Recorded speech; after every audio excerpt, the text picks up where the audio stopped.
खाना खाते समय ये एक गलती भूलकर भी मत कीजिएगा, नहीं तो आपका शरीर बीमारियों का घर बन जाएगा। और ये सिर्फ कहने की बात नहीं है। आज की इस वीडियो को डिटेल में ज़रूर देखिएगा और जितना हो सकता है मैं रिक्वेस्ट करूंगी कि मैक्सिमम से मैक्सिमम लोगों तक इसको शेयर कीजिएगा। और अगर आप मेरी इन बातों से रिलेट करते हैं, आपको ये बातें अच्छी लगती हैं, तो प्लीज़ वीडियो को लाइक और कमेंट ज़रूर कीजिएगा। Hello everyone, welcome back. मैं आपकी होस्ट एंड दोस्त मधु, एक सर्टिफाइड डाइटिशियन और एक नेचुरोपैथ। आज मैं बात करूंगी भोजन से संबंधित यानी कि आपके खाने से संबंधित एक ऐसी गलती के बारे में जिसको आपको बिल्कुल भी नहीं करना चाहिए। और आजकल के टाइम में ये बहुत ज़्यादा हो रही है, जिसको हम बहुत आसानी से अवॉइड कर सकते हैं लेकिन नहीं करते हैं। हम बात कर रहे हैं बाहर से खाना ऑर्डर करने के बारे में। आप सभी करते हैं ना, बहुत सारे लोग करते होंगे। कौन कौन करते हैं मुझे कमेंट बॉक्स में ज़रूर बताइएगा। किसी की मजबूरी होती है, लेकिन कुछ लोग शौक के लिए यानी कि स्वाद के लिए भी ऑर्डर करते हैं। हफ्ते में एक बार, 15 दिन में एक बार, महीने में 2 या 3 बार, इस तरीके से ऑर्डर करते हैं। लेकिन आपकी जानकारी के लिए बता दूं कि ये खाना आपके शरीर को कितना नुकसान दे सकता है। अगर आप आज के इस वीडियो को ध्यान से देखेंगे और समझेंगे फैक्ट्स को, आयुर्वेद को समझेंगे, तो जान पाएंगे कि ये खाना आपके शरीर को किस तरीके से बीमार करता है।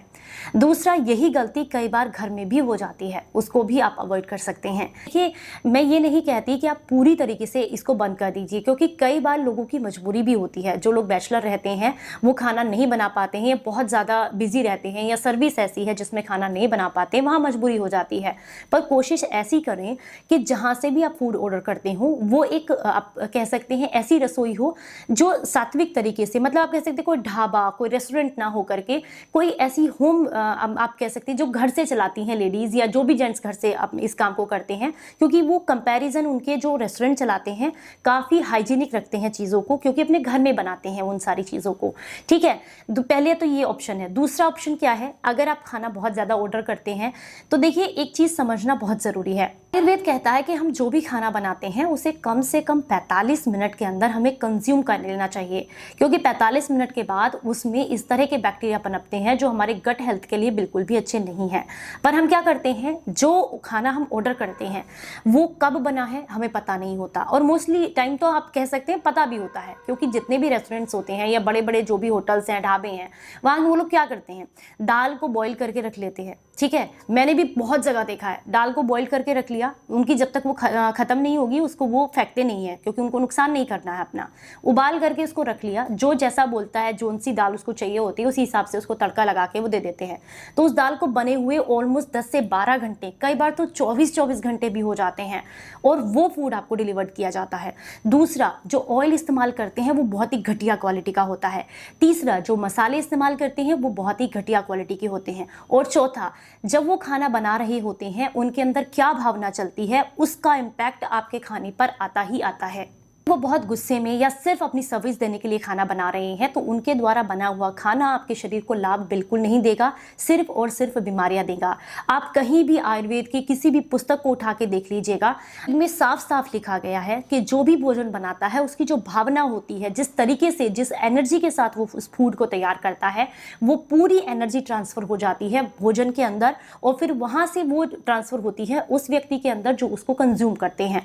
तो अगर आपका भोजन बहुत ज्यादा गुस्से में बनता है, चिड़चिड़ेपन में बनता है, या फिर आप कई बार ना, बहुत लोग होते हैं टीवी देखते देखते खाना बनाते हैं, कुछ लोग म्यूजिक सुनते सुनते खाना बनाते हैं। मैं ये नहीं कहती ये पूरी तरीके से गलत है, लेकिन कोशिश करें थोड़ा सा धार्मिक रहें। आप किसी भी धर्म को मानते हैं, मैं ये नहीं कहती किसको मानना है, जिस भी धर्म को आप मानते हैं या जो भी स्पिरिचुअल लाइफ आपकी है उससे कनेक्ट रहें उस समय पर जब भी आप खाना बना रहे हैं। इससे जितनी भी पॉजिटिव वाइब्स आपके अंदर आएंगी वो सारी की सारी ट्रांसफर हो जाएंगी आपके खाने में, और यही खाना आपके शरीर को निरोगी बनाने में मदद करेगा। लेकिन ये सारी चीजें बाहर के खाने में तो नहीं हो सकती, आप उनको तो नहीं बोल सकते, तो इसलिए सबसे जरूरी है कि खाना अपने घर पर ही तैयार करें। अगली सबसे जरूरी बात यह है कि जो खाना आप ऑर्डर करते हैं, मोस्टली मैंने देखा है वो या तो प्लास्टिक के डब्बों में पैक होकर के आता है, और या फिर प्लास्टिक के पॉली बैग जो होते हैं उनमें पैक होकर के आता है, और आपकी सब्जियां, आपका खाना बहुत गर्म होता है। और जगह जगह आप गूगल पे सर्च कर लीजिए, किसी बुक को उठाकर देख लीजिए, लिखा रहता है कि प्लास्टिक जब भी किसी गर्म चीज के साथ कनेक्ट करी जाती है तो उसमें से कुछ ऐसे केमिकल्स रिलीज होते हैं जो कि धीरे धीरे करके आपके खाने में इंक्लूड होते हैं, और वही केमिकल्स फिर आपके शरीर में जाते जाते हैं जो कि कैंसर का कारण बनते हैं। और आपने देखा होगा पिछले कुछ स्टडीज़ में कि कैंसर के जो रोगी हैं वो बहुत बढ़ रहे हैं, डायबिटीज़ के जो रोगी हैं वो बहुत बढ़ रहे हैं, कोलेस्ट्रॉल बहुत बढ़ रहा है। रीज़न है बेकार खाना खाना। सीधे सीधे आपके जो खाने की दिनचर्या है यही डिसाइड करती है कि आप कितने हेल्दी रह सकते हैं। तो मेरी तो आपसे यही रिक्वेस्ट रहेगा कि अपने बच्चों को भी घर का बना हुआ सात्विक भोजन दें और खुद भी वही खाएं। अगर बहुत बड़ी मजबूरी है, कहीं ट्रैवल कर रहे हैं, तो कोशिश करें ऐसी चीज़ें खाएं जिनको आप कच्चे रूप में ही खा सकते हैं। जैसे कहीं ट्रैवल कर रही हैं तो घर से ऐसी चीज़ें बनाकर लेकर के जाएं जिनको आसानी से आप जो है कुछ समय के लिए स्टोर कर सकते हैं। दूसरा, या फिर आप फ्रूट्स खाएं, क्योंकि फ्रूट्स खाने से आपको एनर्जी भी मिलती रहेगी और साथ में वो अनहाइजेनिक भी नहीं होंगे।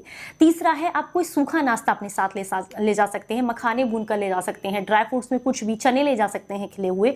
हल्की फुल्की भूख के लिए जो पैकेट वाले फूड आते हैं उनकी जगह पर आप इसको रिप्लेस कर सकते हैं। तो इस तरीके से आप एक हेल्दी लाइफ जी सकते हैं। तो एक छोटी सी रिक्वेस्ट मेरी ज़रूर रहेगी आप सभी से कि बाहर का खाना अवॉइड कीजिए। बाहर के जितने भी आप ऑर्डर करके खाने मंगाते हैं वो बिल्कुल भी हाइजीनिक तरीके से बने हुए नहीं होते हैं। इसी वजह से आपके बच्चे भी बहुत जल्दी बीमार होते हैं और आप भी धीरे धीरे करके कमजोर हो रहे हैं, इम्यून सिस्टम कमजोर हो रहा है। इसके अलावा घर में भी जब भी खाना बनाते हैं तो अपने आसपास के माहौल को पॉजिटिव रखें, खुश रहें, ताकि आपके द्वारा बना हुआ जो खाना है वो आपके परिवार को निरोगी बनाए, रोगी न बनाए। उम्मीद करती हूँ आज की जानकारी आपको बहुत पसंद आई होगी और इसे ज़्यादा से ज़्यादा लोगों तक आप पहुँचाएंगे, क्योंकि इसमें मेरा कोई मोटिव नहीं है कि मुझे ये चीज़ें बताने से आपको कुछ अलग से मिलने वाला है, लेकिन मेरी यही कोशिश है कि सभी लोग आयुर्वेद से जुड़े, नेचर से जुड़े, ताकि एक हेल्थी लाइफस्टाइल फॉलो कर सकें। तो अगर ये एफर्ट्स अच्छे लगते हैं तो लाइक और शेयर ज़रूर कीजिएगा वो किसी नई जानकारी के साथ। और अगर आप भी चाहते हैं कि मैं किसी टॉपिक पर वीडियो बनाऊं आपसे रिलेटेड, तो प्लीज़ आप कमेंट कीजिएगा कि किस टॉपिक पर आप वीडियो चाहते हैं। अगर जितने ज़्यादा कमेंट्स आएंगे उसी से एक टॉपिक उठा करके मैं कोशिश करूंगी कि नेक्स्ट वीडियो उसी के साथ बनाऊं। तो चलिए फिर मिलेंगे किसी नई जानकारी के साथ। तब तक अपना बेहद ख्याल रखिए और हंसते मुस्कुराते रहें। Stay healthy, stay happy, bye bye.